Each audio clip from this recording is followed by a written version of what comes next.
वो तंत्र विद्या में माहिर थी। उसके ऊपर जिन्नात की सवारी आती थी और जिसको वो माता काली का नाम देती थी, अपने पति की ही बलि चढ़ा दी थी। जिस जगह पे ये खड़ा रहता है उस जगह पे अपने आप आग लगना शुरू हो जाती है। जय श्री राम दोस्तों, आप सभी का स्वागत है अक्षय वशिष्ठ चैनल पर। इस चैनल पर मैं अक्षय वशिष्ठ आपको ऐसे पैरानॉर्मल इंसिडेंट और एक्टिविटीज़ के बारे में बताता हूँ जो कि हमारे फॉलोअर और सब्सक्राइबर हमारे साथ शेयर करते हैं। इंस्टाग्राम आईडी, जीमेल आईडी और अब एक ऐसा फ़ोन नंबर जो कि आप स्क्रीन पर देख सकते हैं। तो कभी आपके साथ कोई पैरानॉर्मल इंसिडेंट हुआ हो, आप उसे रिकॉर्ड करके भेज सकते हैं। मैं अक्षय वशिष्ठ उसे नैरेट करूँगा अपनी आवाज़ में। आगे बढ़ने से पहले एक बार धन्यवाद जो आप हमारे इंस्टाग्राम, यूट्यूब को इतना प्यार दे रहे हैं। इसी तरीके से आपको फेसबुक को प्यार देने, तो डिस्क्रिप्शन में लिंक है, जाके डायरेक्टली आप उसे फॉलो कर लीजिए। ये जो रियल इंसिडेंट हम आपके सामने लेके आते हैं, आप में से ही कुछ लोग हैं जिन्होंने अपने ऐसे दर्दनाक हादसे हमसे शेयर किए हैं, जो कि कहीं ना कहीं अपनी ज़िंदगी में बहुत ज़्यादा परेशान रहे हैं, अभी भी बहुत ज़्यादा परेशान चल रहे हैं। जो लोग नहीं चाहते कि आगे आने वाली जनरेशन अपने ऊपर कोई ऐसा बोझ ले ले जिसे वो ज़िंदगी भर उतार ना पाए। आज का जो पूरा रियल इंसिडेंट है वो दिवाली के ऊपर है। दिवाली पर इंसान कैसे कैसे काली क्रिया का यूज़ करते हैं। दिवाली पर हमारे बुज़ुर्गों ने हमेशा हमें यही सिखाया कि भाई जब भी घर से बाहर निकलो तो इस चीज़ का ध्यान रखना कि चौराहे पर पैर ना आ जाए। क्यों दिवाली पर इतनी ज़्यादा काली क्रियाएं होती हैं, या क्यों दिवाली पर ऐसे टोटकों का यूज़ किया जाता है, अपना उतारा किया जाता है और उसे कहीं ना कहीं चौराहे पर रखा जाता है। आज के पूरे रियल इंसिडेंट में आपको ये सारी चीज़ें क्लियर हो जाएंगी, जहाँ पर मैं एक ऐसा हादसा लेके आया हूँ जहाँ पर एक एक चीज़ आपको मैं इतने ब्रीफ में बताने वाला हूँ कि आप ज़िंदगी में भी ऐसी गलती नहीं करोगे और जो सबक आपको मिलने वाला है वो एक अलग ही लेवल का होगा। ये पूरा रियल इंसिडेंट हमें मानसी ने भेजा है, जो कि महाराष्ट्र की रहने वाली है। मानसी ने बताया कि ये पूरा हादसा उनके ताऊ जी के साथ हुआ था। उनके ताऊ जी जो कि कोलकाता के रहने वाले हैं। ये पूरा रियल इंसिडेंट 2017 में हुआ था। लेकिन आगे बढ़ने से पहले थोड़ा सा ताऊ जी के बारे में जान लेते हैं। ताऊ जी जो कि गवर्नमेंट एम्प्लॉय थे, उनकी शादी हुई थी अपने टाइम पर उनकी शादी के बाद उनके 2 लड़के हुए थे। 2 लड़के जिनका नाम था करण और विष्णु। ताऊ जी ने इन लड़कों की शादी एक ही मंडप में 1993 में करवाई थी। 2 बहुएं आई थी बड़ी ही प्यारी, जो आपस में बहुत अच्छा स्वभाव बना के रखती थी। जैसे जैसे फैमिली बड़ी होती गई, आगे जाके अलग घर लेने का डिसीजन लिया गया और जो ताऊ जी थे उन्होंने उस प्रॉपर्टी को बेचकर, जो उनकी पहले वाली प्रॉपर्टी थी, 2 घर लिए और दोनों भाइयों को, मतलब करण और विष्णु को 2 घर दे दिए थे। ताऊ जी और ताई जी एक 2 महीने एक दूसरे के घर पे रहा करते थे कोलकाता में। जिंदगी बहुत सफल चल रही थी। 2010 में सबसे पहले ताऊ जी एक्सपायर हुए और 2012 में फिर ताई जी एक्सपायर हो गई थी मानसी की। हुआ क्या था, 1993 में जब दोनों भाइयों की शादी करवाई गई थी, 2-3 साल के गैप में इनको 2 लड़के हुए थे पहले। उसके बाद 3-4 साल बाद दोनों को एक लड़की हुई थी। मतलब करण के लड़का लड़की था और विष्णु जी के भी लड़का लड़की हुए थे। परिवार बिल्कुल सही चल रहा था। आगे जाके घर डिवाइड हो गए थे, जैसे मैंने आपको बताया ही। जो जेठानी थी वो थोड़ी ज़्यादा समझदार थी, मैच्योर भी ज़्यादा थी, ऑब्वियसली उम्र के हिसाब से होना भी बनता है। जो देवरानी थी उनका थोड़ा जो नेचर था, बिहेवियर था, वो थोड़ा सा बच्चों वाला था, लेकिन उनसे घुलना मिलना लोग बहुत ज़्यादा पसंद किया करते थे। जो जेठानी थी वो रिस्पॉन्सिबिलिटीज़ को अच्छी तरीके से देखती थी। लेकिन जो 2 लड़के हुए थे उनके नाम मैं आपको बता देता हूँ। पहले का नाम है रोहन और दूसरे का नाम था अशोक। जो रोहन थे और जो अशोक थे वो एक ही मिल में काम किया करते थे। कोलकाता में एक बहुत बड़ा ब्रांड है जिसका मैं नाम नहीं ले सकता, लेकिन ये दोनों लड़के उसी में काम किया करते थे। कुछ टाइम बाद रोहन के जो पापा थे वो एक एक्सीडेंट में चल बसे। तो अब जेठानी अपने लड़के अपनी लड़की के साथ एक घर में रहती थी, उनको कोई सपोर्ट नहीं था। लेकिन दूसरी तरफ जो विष्णु थे वो अपने लड़के अशोक के साथ रहते थे। वक्त आगे बढ़ता गया, धीरे धीरे जो जेठानी थी और देवरानी थी इनमें प्यार बढ़ने लगा। लेकिन जो जेठानी थी, इनका देवरानी के घर पर बहुत ज़्यादा आना जाना लगा रहता था और जेठानी जो थी वो बहुत तेज भी थी। जैसे जैसे वक्त बीतने लगा, जो जेठानी थी और जो उधर अशोक के पापा थे विष्णु, उन्होंने एक डिसीजन लिया कि अब बच्चों की शादी करवा देनी चाहिए, क्योंकि उनका जन्म भी 1995-1996 के अप्रॉक्स हुआ था। तो अब उनकी एज भी कहीं ना कहीं 27-28 साल हो गई थी। शादी की इस डिसीजन के बाद जो जेठानी थी वो बहुत ज़्यादा कमज़ोर पड़ रही थी, क्योंकि उनके पास इतना इनकम सोर्स नहीं था। जबकि जो विष्णु की फैमिली थी वो काफ़ी स्ट्रॉन्ग थी इन सब चीज़ों में। तो विष्णु जो थे उन्होंने कहीं ना कहीं, जो बड़े भाई की वाइफ थी, उन्हें सपोर्ट किया पैसों को लेकर और उन दोनों बच्चों की शादी करवाई गई। अब इनकी भी बहुएं आ गई थी। जब बहुएं घर में आ गई तब माहौल जो है थोड़ा सा इधर उधर होने लगा, क्योंकि जो नई बहुएं आई थी नई जनरेशन की, वो इतना ज़्यादा घुलना मिलना पसंद नहीं करते थे। लेकिन फिर भी घर में जो बच्चे थे वो आपस में बना के रखते थे। दोनों भाइयों की बॉन्डिंग अच्छी थी। जेठानी से जो लड़के थे उनका नाम था रोहन और जो इधर विष्णु जी के लड़के थे उनका नाम था अशोक। हुआ क्या, ये एक कंपनी में काम कर रहे थे। उसी कंपनी में अचानक से एक पोजीशन निकलती है जो कि मैनेजर की पोजीशन थी। तीन दावेदार खड़े होते हैं, एक जो कहीं जाट फैमिली का था जो कोलकाता में रह रहा था, दूसरा जो कि विष्णु जी के लड़के थे जिसका नाम था अशोक, और तीसरा जो कि जेठानी जी का लड़का था जिसका नाम था रोहन। इन तीनों के अंदर एक कंपटीशन था कि मैनेजर की पोस्ट को अब लेना है, क्योंकि मैनेजर की पोजीशन के साथ आपको फ्लैट भी मिल रहा था, कहीं ना कहीं वो सारी सुविधाएं मिल रही थी और एक बहुत अच्छी सैलरी मिल रही थी। सबसे पहले जेठानी ने गिव अप किया, क्योंकि उन्हें मालूम था कि मेरे पति नहीं है और जो रोहन है वो पार्ट टाइम वर्क करते हैं, मील के काम के बाद वो कहीं ना कहीं ट्यूशन पढ़ाते थे, तो उनके पास बिल्कुल भी वक्त नहीं होता था। तो यहाँ पर जेठानी ने गिव अप कर दिया था कि मैं अपने बच्चे को इस चीज़ में नहीं धकेलूंगी, क्योंकि अगर एक कंपटीशन की टेंशन उसके ऊपर हुई तो मेरा बच्चा बहुत ज़्यादा परेशान हो जाएगा, क्योंकि फैमिली में ऑलरेडी कोई मेल सपोर्ट इतना बड़ा था नहीं। लेकिन यहाँ पर अब दो फैमिली रह गई, एक जाट फैमिली जिसके पास पैसों की बिल्कुल कमी नहीं थी, और दूसरी तरफ ये फैमिली जहाँ पर पैसा तो जुड़ा हुआ था लेकिन कंपटीशन के लिए आगे बढ़े कैसे। अब प्रॉब्लम ये आ रही थी कि जाट फैमिली अपना पैसा तो लगा रही थी, लेकिन जो इंटरव्यू लेने वाला था वो उस जाट लड़के को सिलेक्ट करने वाला नहीं था, क्योंकि उनको कहीं ना कहीं अशोक की मेहनत दिखती थी जो अशोक दिन रात फैक्ट्री में किया करते थे, जो मील की फैक्ट्री थी। इस मील की फैक्ट्री में जो काम था वो था जीन्स काटने का, शर्ट बनाने का, मतलब आप फैब्रिक का थोड़ा सा काम समझ सकते हो इसमें।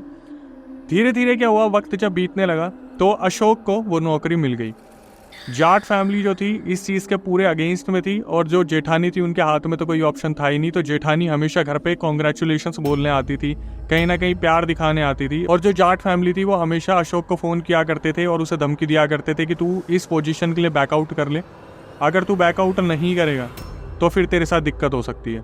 अशोक अपने काम पे जाया करते थे, फालतू चीज़ों में दिमाग नहीं लगाते थे। मानसी ने बताया कि अक्षय भाई एक बारी की बात है, जो अशोक जी थे वो फैक्ट्री में थे, और फैक्ट्री में जैसे कुछ मशीन्स होती है जो 2 सेकंड के लिए रुकती है, फिर एकदम से स्टिचेस लगाती हैं या कट करती हैं, फिर वो 2 सेकंड के लिए रुकती है, फिर वो चलती हैं। ऐसे ही क्या हुआ अशोक जी के साथ, पहला जो सीन हुआ, मानसी ने बताया कि वो मशीन के पास खड़े थे और उन्होंने अपना हाथ ऐसे रख रखा था जैसे कहीं साइड में रखा हुआ है, वो यहाँ इधर उधर देख रहे थे। अचानक से अशोक को ऐसा लगा उनका हाथ अपने आप मशीन के नीचे चला गया। जब तक उन्होंने नज़र मारी, देखा एकदम से मशीन स्टार्ट होने वाली है, उन्होंने अपना हाथ हटा लिया।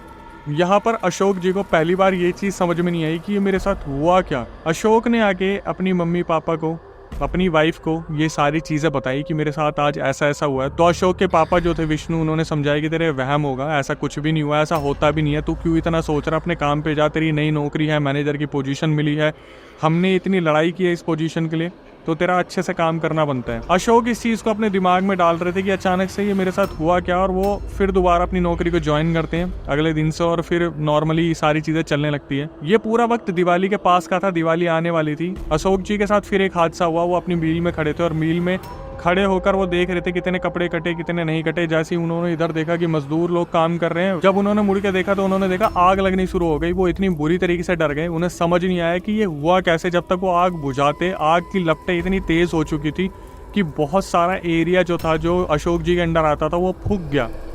मैनेजर से ऊपर जो लोग थे उन्होंने आके बहुत अच्छे से अशोक जी को धमकी दी कि भाई अगर इसी तरीके से चलता रहा तो हम आपको कंपनी में नहीं रख पाएंगे। ये हादसा जो उनकी फैक्ट्री मील में हुआ था, ये अशोक जी के दिमाग में इस तरीके से घर कर गया। जब अशोक जी घर पहुंचे, सो गए, और वो जब सुबह उठे तो उनकी तबीयत बहुत ज़्यादा ख़राब हो गई।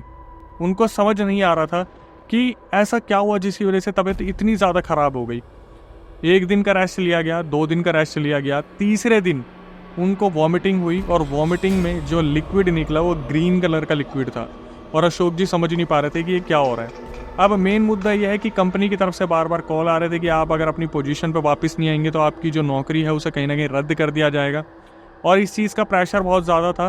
तो जो फैमिली मेम्बर्स थे वो अशोक को लेके हॉस्पिटल में गए, और हॉस्पिटल में जाके पता चलता है कि अशोक को कोई बीमारी नहीं है, इन्होंने शायद कोई स्ट्रेस ले रखा है दिमाग में, बहुत ज़्यादा ये सोच रहे हैं, ओवरथिंक करे, जिसकी वजह से इनकी ये हालत हुई है। ये लोग घर वापस आ जाते हैं, और हॉस्पिटल से आने के बाद जैसे अशोक और भी ज़्यादा थक गए थे, अशोक से उठने की बिल्कुल भी हिम्मत हो नहीं पा रही थी। रात की बात है, जिस दिन सब पटाखे फोड़ रहे थे उस दिन अशोक के घर पे बिल्कुल ऐसा माहौल बना हुआ था जैसे किसी की अभी अभी मृत्यु हुई है। जब अशोक की मम्मी सुबह उठती है और अपने घर के दरवाजे खोलती है दिवाली के अगले दिन, तो देखा जाता है वहाँ पर मांस का टुकड़ा पड़ा हुआ है, और बहुत सारा जैसे कुछ पानी पड़ा हुआ है जैसे कुछ है, लेकिन उस पानी में से मदिरा जैसी दुर्गंध से आ रही है। तो अशोक की मम्मी अशोक के पापा को बुलाती है, विष्णु जी को, और दिखाती है हमारे घर के बाहर ऐसे ऐसे जो है मांस का टुकड़ा पड़ा है और मदिरा पड़ी है। तो विष्णु जी फटाफट बोलते हैं कि किसी को पता मत लगने दो, इसे साफ कर दो। और जो विष्णु जी की वाइफ थी उन्होंने सारा वहाँ से झाड़ू से वो सामान हटाया और वो अपने घर में वापस आ गई। पूरी फैमिली का टाइम ऐसे ही बीत रहा था जहाँ पर वो सोच रहे थे कि हमारे साथ ये हो क्या रहा है। जेठानी उनके घर पे आती है, सबकी शक्ल देखती है, सबकी शक्ल पे टेंशन दिख रही थी। जेठानी जो होती है देवरानी के पास जाती है, अशोक की मम्मी के पास जाके बोलती है, बहन सब कुछ ठीक है, मुझे बता सकती है तू। तो जो अशोक की मम्मी थी वो एकदम से बोलती है कि हमारे साथ जो भी हो रहा है ना, और जो कोई कर रहा है उसका भगवान अच्छा नहीं करेगा। तो जेठानी बोलती है, जो हो रहा है, जो कर रहा है, क्या मतलब? तो अशोक की मम्मी बताती कि ऐसे ऐसे हमारे बच्चे की तबीयत खराब है और सुबह सुबह गेट खोलने पर मांस का टुकड़ा और मदिरा फैली मिली है। जैसे ही जो वहाँ जेठानी आ रखी थी उन्हें पता चलता है कि भाई ऐसा कुछ हुआ है, उनके एकदम से तोते उड़ जाते हैं और वो खुद पूछ लेती है, क्या मांस का टुकड़ा और मदिरा घर के बाहर? तो जो अशोक की मम्मी थी वो ये चीज़ समझ जाती है कि ये सब कुछ करा जा रहा जाट की फैमिली का है। वो लोग कह भी रहते हैं अगर ये नौकरी से बैकआउट नहीं करेगा तो घर तो बैठा ही दिया है, फैक्ट्री में भी सीन हुए, कुछ ना कुछ चल रहा है जो बहुत बुरा चल रहा है। फिर ये दिवाली से अगली रात अशोक अपने घर में थे जिनकी तबीयत बहुत ज़्यादा ख़राब थी। अचानक से रात के 2:30 बजे इनके घर के बाहर से एकदम से आवाज़ आती है, अशोक मैं तेरा वेट कर रही हूँ, अशोक जल्दी बाहर आ।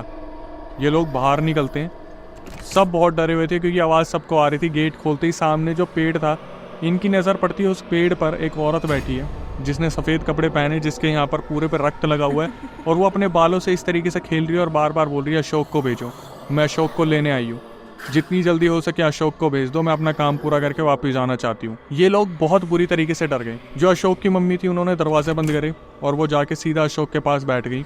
अशोक जो थे वो भी बहुत डरे हुए थे, उनके पापा विष्णु भी बहुत डरे हुए थे, घर में एक छोटी बहन थी। बहुत मुद्दतों के बाद ये किसी अपने रिलेटिव से कांटेक्ट करते हैं जो अशोक की फैमिली थी। तो अशोक की मम्मी बताती है रिलेटिव को कि हमें एक तांत्रिक की ज़रूरत है, हमारी किसी तांत्रिक से बात करवाओ जिसको कोई अच्छी सिद्धि हो, क्योंकि इस चीज़ का उन्हें पूरा बिलीव था कि ये सारी चीज़ें अशोक के लिए की जा रही है, और उनको करने वाले का भी पता था कि करने वाले वो जाट फैमिली ही है। जो जेठानी थी वो इनसे दूरियां बना लेती हैं क्योंकि उनके तो हस्बैंड थे ही नहीं। धीरे धीरे वक्त बीतता है और ये तांत्रिक की खोज में लगे रहते हैं। तो एक तांत्रिक इनके नॉलेज में आता है, तो जो रिलेटिव था जो पहुंचाने वाला था, वो रिलेटिव इन्हें अगले दिन का टाइम देता है कि मैं अगले दिन अशोक को उन तांत्रिक के पास लेके जाऊंगा। लेकिन जिस दिन का टाइम दिया था, जब वो सुबह बाइक से आ रहे थे, उनके साथ भी एक हादसा होता है और उनकी भी जान चली जाती है। इनके पास कोई ना तांत्रिक था, ना ही कोई उम्मीद थी, और अशोक की तबीयत बद से बदतर होती जा रही थी और इनको समझ नहीं आ रहा था कि अब ये क्या करने वाले हैं। विष्णु जी बहुत अकेले पड़ चुके थे, और इन सब चीज़ों के साइड में जो जाट फैमिली थी, उनका जो लड़का था वो कभी भी पी के फ़ोन मिला देता था। और यहाँ पर जो अशोक था उसने काफ़ी बार बहस करने की कोशिश की कि भाई तुम्हारे पास तो पैसे की कोई किल्लत भी नहीं है, तो तुम क्यों इतना इस नौकरी के पीछे भाग रहे हो। तो एक दिन पीने के बाद जो जाट लड़का था उसने साफ साफ बता दिया कि मुझे नौकरी क्यों चाहिए थी, क्योंकि जो लड़की जिसे वो पसंद करता था उसकी फैमिली बोल रही थी कि तुम्हारे पास पैसा कितना भी हो, लेकिन लड़का जो है या तो कोई बिजनेस करे या जॉब करे, कुछ ना कुछ ऐसा करे जिससे हमारी लड़की जो है कहीं ना कहीं सिक्योर हो पाए। जो अशोक थे उनके पास और कोई चीज़ नहीं थी, वो सिर्फ सुनते रहे उस जाट लड़के की बात, और उन्होंने अपना डिसीजन बना लिया अशोक ने कि मैं इस नौकरी को छोड़ दूंगा। उन्हें ऐसा लग रहा था जब से ये नौकरी ज्वाइन की है उनके ऊपर इतनी आफतें आ रही हैं। बड़ी मुश्किल से एक तांत्रिक मिले जो कि तारापीठ में थे, कोलकाता के पास पड़ती हैं, लेकिन फिर भी घर से जो डिस्टेंस था वहाँ पर पहुँचने का 7 घंटे का था। अशोक को गाड़ी में बैठाया गया और जब तारापीठ तक ले जाया गया उस तांत्रिक तक, तब भी अशोक जो है बेहोश हो गए थे और रास्ते में अजीब अजीब सी आवाज़ों में बात कर रहे थे। उनके अंदर कोई एंटिटी थी या फिर कुछ ऐसा था जो उन्हें बहुत ज़्यादा परेशान कर रहा था। तारापीठ में जब तांत्रिक के सामने पहुँचे तो वहाँ पर ऐसे ऐसे राज खुल गए जिसे सुनने के बाद मैं खुद बहुत ज़्यादा हैरान हो गया था। तांत्रिक ने अचानक से बताया कि इनके ऊपर जो चीज़ छोड़ी गई है उसका नाम है निशिडाक। जितने भी लोग वहाँ बैठे थे वो बहुत ज़्यादा कंफ्यूज हो गए थे। निशिडाक एक ऐसी एंटिटी होती है जिसे सिद्ध करना बहुत मुश्किल होता है। ये लोगों के ऊपर बहुत छल कर देती है, जो लोग इन्हें सिद्ध करते हैं उन्हीं के साथ उल्टा प्रभाव होना शुरू हो जाता है। तो तांत्रिक से पूछा जाता है कि सिद्ध किसने किया है, तो वो तांत्रिक बोलते हैं कि कोई डायन है जिसने सिद्ध कर रखा है, और वो डायन जो है वो कोई और नहीं है, वो इनकी जेठानी है, जिन्होंने डायन बनने के लिए अपने पति की बलि दे दी थी। दिवाली के टाइम पर उसने अपनी साधना पूरी की थी और हर दिवाली पे वो एक वार करती है किसी ना किसी के ऊपर, और इस बार जो वार करा था वो इनके ऊपर करा था, क्योंकि जो जेठानी थी वो इतनी कैपेबल नहीं थी कि वो अपनी डिमांड पूरी कर पाए या फिर ऐसे नौकरी दिलवा पाए। तो उन्होंने क्या करा, गिव अप कर दिया ये सोच के कि मैं अशोक को भी आगे बढ़ने नहीं दूंगी। तांत्रिक वहाँ बैठे हुए थे और वो ये चीज़ बता रहे थे कि ये जो चीज़ें करी गई हैं छोटी मोटी नहीं है, बहुत बड़ी चीज़ें हैं, और अशोक अगर 2 दिन बाद यहाँ आता तो शायद वो इस दुनिया में नहीं होता। तो जब अशोक को मालूम पड़ा इन सब चीज़ों के बारे में, अशोक बहुत ज़्यादा हैरान थे। अशोक वहाँ पर जब तारापीठ में पहुँचे थे, उनकी तबीयत ठीक होनी शुरू हो गई थी, क्योंकि कहीं ना कहीं उनकी जो एंटिटी थी, जो उनके अंदर एंटिटी थी, वो तारापीठ के उस मंदिर के बाहर खड़ी थी और वो तांत्रिक उस चीज़ को देख पा रहे थे। जो तांत्रिक थे उन्होंने साफ बता दिया और उसके साथ साथ ऐसे राज खोल दिए जिसको सुनने के बाद मैं हैरान हो गया। तांत्रिक ने बताया कि जो तुम्हारी जेठानी है, उन्होंने जो विद्या प्राप्त की है वो इतनी स्ट्रांग विद्या है कि वो जो डायन बनी है, वो रक्त बीज, जो एक असुर थे जिनको माँ काली ने अवतार लेके मारा था, उसकी साधना करती है और रक्त बीज को अपने गेट पर बैठा रखा है, मतलब अपने सीधा द्वार पे स्थान दे रखा है उस डायन ने, कि उसके घर में ना ही कोई चीज़ आ सकती और जो वो बोलेगी वही होगा। इसके बाद तांत्रिक ने बोला कि तुम्हें पता है तुम्हारे मोहल्ले में कितने हादसे हुए हैं जहाँ पर उस जेठानी से अगर कोई लड़ता था तो वो जेठानी सिर्फ इतना बोल देती थी कि आज शाम को तू देखियो तेरे साथ क्या होगा, और उसी दिन उस इंसान का एक्सीडेंट होता था जहाँ पर उसको बहुत ब्रूटल चोट लगती थी। अशोक की मम्मी ने तांत्रिक से बोला कि हमारे बच्चे को बचाने के लिए आप क्या कर सकते हो। तो उन्होंने बताया कि सबसे पहले तो एक कवच देना पड़ेगा। कवच दिया। कवच पहनाते टाइम भी उनको वहाँ पर वॉमिटिंग हो गई। उस वॉमिटिंग में से भी बहुत सारा अजीब सा सामान निकला। वॉमिटिंग ग्रीन कलर की थी, उसके अंदर से सिंदूर, चूड़ी के टुकड़े, लौंग, पता नहीं क्या क्या चीज़ें मिली।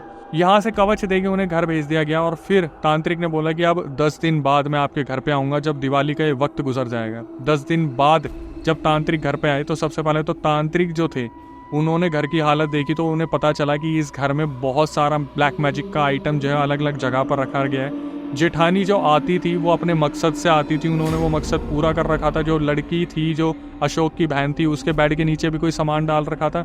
और ये हादसे इनके घर में बैक टू बैक हो रहे थे, जहाँ पर ये दोनों भाई बहन बहुत ज़्यादा परेशान थे, बच्चे बहुत ज़्यादा परेशान थे। अशोक की वाइफ को तो मालूम भी नहीं था क्या सब चल रहा है। अब इसके बाद क्या हुआ, जब तांत्रिक ने वहाँ पर पूजा पाठ किया, सारी चीज़ें साफ करी, अपनी क्रिया के हिसाब से वहाँ पे पूरा क्लीन करा, इनके घर को बांधा गया, तब उसके बाद जो चीज़ें बताई कि जो जेठानी है, जेठानी का जो लड़का है, वो लड़का जिससे एक बच्चा और का है, वो बच्चा भी उसका नहीं है। मतलब जो जेठानी है उसने एक जिन पाल रखा अपने पास, और रोज रात को जो जिन है वो उनकी बहू के साथ गलत काम करता है, जिससे एक बच्चा और का है। जिस दिन से उस लड़के की शादी हुई है जेठानी के, वो लड़का वहीं से अलग हो गया था और बहू के लिए एक जिन रखा हुआ था कि जो बहू है वो जितना उस जिन को खुश करेगी इनके घर में इतनी ही प्रगति आएगी। बट कहीं ना कहीं वो जो बहू थी वो इस चीज़ के फेवर में नहीं थी, जिसकी वजह से इनकी प्रगति नहीं हो पाती थी। वरना एक टाइम पर तांत्रिक ने बताया कि वो जिन ऐसा था कि ये लोग अपने घर से पैसे लिए बिना निकलते थे और रास्ते में इनको पैसे पड़े मिल जाते थे। जब ये सच्चाई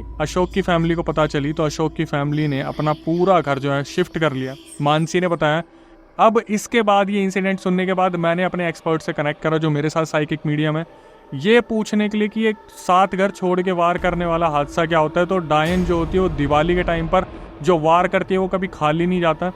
अगर बच सकते हैं तो सिर्फ वो लोग बचा सकते हैं जिनको सिद्धि काली माँ की है या फिर तारापीठ जो तारा माँ है उनकी। अगर आपको सिद्धि है तो ही बचा सकती है, वरना डायन की अगर नज़र किसी के घर पे पड़ गई तो वो घर बुरी तरीके से बर्बाद होता ही है। और यहाँ पर जो जेठानी आई थी वो एक ऐसी फैमिली से आई थी जो पूरा का पूरा तंत्र मंत्र से ही अपना संबंध रखते थे। ये सारी चीज़ें जब उन्हें पता चली तो वो कोलकाता से शिफ्ट हो गए। कहाँ चले गए ये तो मानसी ने मुझे नहीं बताया, सारी चीज़ें सीक्रेट रखने के लिए बोला। बट वो जो फैमिली है, जो आज भी रोहन की फैमिली है, वो अभी भी कोलकाता में रहती है। बट सब जितने भी रिलेटिव्स है सब ने उनसे कट मार लिया, कोई भी उनके घर नहीं जाता, आता नहीं है, और कोई भी फ़ोन पे बात करना भी पसंद नहीं करता। मानसी ने बताया कि जब ये चीज़ें उनके घर में डिस्कस हुई थी एक टाइम पर, पहले तो मानसी ने सब कुछ देखा क्योंकि आना जाना लगा रहता था, लेकिन जब डिस्कस हुई मानसी ने बताया मेरे को 1 हफ्ते नींद नहीं आई थी, क्योंकि कोई ऐसा कैसे कर सकता है सिर्फ इस चीज़ के लालच में कि मैं पावर में आ जाऊँ डायन बन के, या फिर ये कि मेरे बेटे को नौकरी नहीं मिली उसके बेटे को नौकरी मिल गई तो रास्ते से ही साफ कर दो। बहुत ही हैरान करने वाला इंसिडेंट था जहाँ पर आपको सीख मिलती है कि भाई बच के रहो जितना ज़्यादा रह सकते हो। अब आपके माँ बाप के अलावा आपका कोई भी नहीं है, और ये जो दिवाली है इस पे जितने ज़्यादा हो सके टोटकों से बच के रहना। ये पूरा रियल इंसिडेंट मेरे पास ऐसे आया था, इतने टुकड़ों में फैला आया था, इसको जोड़ते जोड़ते मेरे को 2 दिन लग गए। क्योंकि जो मानसी है वो खुद भी कभी ये सोच रही है कि मैं इस चीज़ को पूरी तरीके से बताऊं, इस चीज़ को नहीं बताऊं। क्योंकि मानसी से जब मैंने बात की, मानसी ने बताया कि उन्हें भी कहीं ना कहीं डर लगता है कि इंसिडेंट अगर उस औरत तक पहुंच गया, हालांकि वो औरत अब इतनी बुजुर्ग हो चुकी है कि उसे मोबाइल भी ढंग से नहीं दिखता, लेकिन डायन तो डायन ही होती है। वार अगला किसके ऊपर हो कुछ नहीं पता, तो क्या पता आपके मोहल्ले में भी कोई डायन हो जो आपके घर पे नज़र मार के बैठी हो। थोड़ा सा बच के। आखिरी में आके मैं यही बोलता हूँ यार, हमारी आपसे क्या ही रिक्वेस्ट है, सिर्फ इतना कि जो रियल इंसिडेंट हम आपके सामने लेके आते हैं उसके बाद हम यही चाहते हैं कि आप चैनल को सब्सक्राइब कर लो। नए व्यूअर्स खासकर जो हमारे चैनल पे आए हैं कि ऐसे रियल इंसिडेंट जो हम लेके आते हैं कहीं ना कहीं पिन करवाते हैं कमेंट को, इस तरीके से सब्सक्राइबर से कनेक्ट होकर उसकी रिकॉर्डिंग मंगवाते हैं। भाई बस यही चाहते हैं कि चैनल को कहीं ना कहीं सब्सक्राइब करो ताकि हमारा मोटिवेशन बना रहे। इसके बाद हमने आपकी डिमांड पर अपना पॉडकास्ट चैनल स्टार्ट किया था जिसका नाम है अक्षय वशिष्ठ हॉरर शो, जहाँ पर हम गेस्ट के साथ साथ सब्सक्राइबर को भी बुला रहे हैं। तो अगर आप आना चाहते हो तो प्रक्रिया मैं आपको पूरी बता देता हूँ। व्हाट्सअप नंबर जो स्क्रीन और डिस्क्रिप्शन पर दिख रहा है उस पर रियल इंसिडेंट रिकॉर्ड करके भेज दो, मेंशन कर दो व्हाट्सएप पे कि भाई हम पॉडकास्ट में आना चाहते हैं, दिल्ली में हमारा सेंटर है, एक बार टीम रिव्यू करेगी, उसके बाद आपको बुलाया जाएगा। आप जनता के सामने पूरा अपना रियल इंसिडेंट बता सकते हो। कभी आपके साथ कोई पैरानॉर्मल इंसिडेंट हुआ हो जहाँ पर आप चाहते कि मैं उसे कवर करूँ तो रिकॉर्ड करके आप भेज सकते हो। स्क्रीन डिस्क्रिप्शन पे आपको नंबर दिख गया है। जो इंस्टाग्राम यूट्यूब को प्यार दे रहे इसी तरीके से बनाए रखिए, जितना ज़्यादा हो सके फेसबुक को भी जाके फॉलो कीजिए, लाइक कीजिए, डिस्क्रिप्शन में लिंक है। और भाई हाथ जोड़ के विनती है, इस दिवाली पटाखे कम, ध्यान ज़्यादा, माँ बाप के ऊपर ध्यान दो। नई वीडियो नए पॉडकास्ट आने तक stay tune with the channel. तो इनके बेटे को ना उल्टियाँ शुरू हो जाती हैं और उल्टियाँ उसे हरे रंग की होती हैं। जहाँ ये काम करता था वहाँ से इसके लिए नोटिस आ जाता है कि अगर आप 3 दिन के अंदर ज्वाइन नहीं करते हो तो आपको जॉब से निकाल दिया जाएगा। कि इनके बेटे के ऊपर डायन का मारण प्रयोग हो रखा है और डायन का मारण प्रयोग जब होता है तो उसको कोई भी नहीं बचा सकता, केवल माँ तारा या माँ काली के आशीर्वाद के बिना या किसी महाविद्या के आशीर्वाद के बिना उसे कोई भी नहीं बचा सकता।